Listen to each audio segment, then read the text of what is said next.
నవగ్రహాలలో 7వవాడు సూర్య భగవానుని ఛాయాదేవికి కలిగిన కుమారుడే శనిదేవుడు. నిజానికి భక్తులు ధర్మపదాన నడుచుకుంటే శనిదేవుడు కరుణించి చల్లగా చూస్తాడు. శనీశ్వరుడి కుడి చేతిలో దండం, ఎడమ చేతిలో కమండలం, ఖడ్గం ఉంటాయి. శనీశ్వరుడి వాహనం కాకి. శని భార్య మందాదేవి మరియు లక్ష్మీదేవి సోదరి అయిన జ్యేష్ఠాదేవి. ఈమెనే అంతా దారిద్ర్య దేవత అని పిలుచుకుంటారు. శని భగవానుడు విష్ణువుకి తోడల్లుడు, యమధర్మరాజుకి సోదరుడు, గ్రహాలకి యువరాజు. శని కుమారుల పేర్లు కులగున్.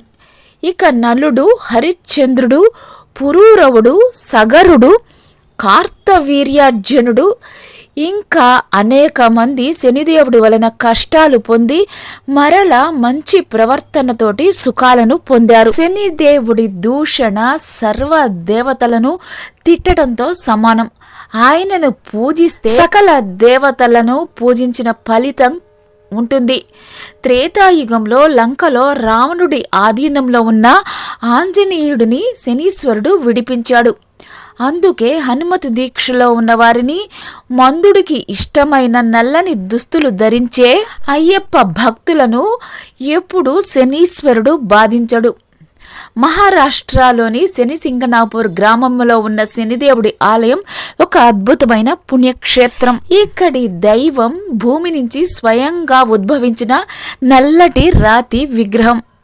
కలియుగం ప్రారంభంలో ఒకరోజు గొర్రెల కాపరి పదునైన చువ్వతోటి రాతిని ముట్టుకొనగా దాని నుంచి రక్తం కారడం ప్రారంభించింది. ఈ ఘటనతోటి దిగ్భ్రాంతిని చెందిన గొర్రెల కాపరి ఊరి మొత్తాన్ని పిలుచుకుని వచ్చాడు.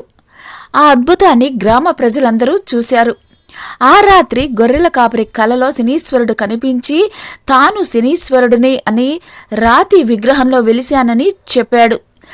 విగ్రహానికి దేవాలయం కట్టించాలి అని కూడా శనిదేవుడు అడిగాడు. తనకి ఎలాంటి నీడ అవసరం లేదని, ప్రతిరోజు తనకి తైలాభిషేకం చేయాలని చెప్పాడు.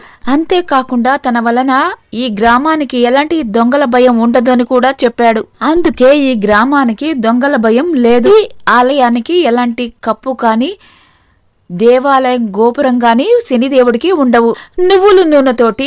నువ్వులతోటి దేవుడికి అభిషేకం చేస్తారు. ఇక్కడ శనివారం తైలాభిషేకం చేస్తే శనిగ్రహ బాధల నుంచి తప్పించుకోవచ్చు.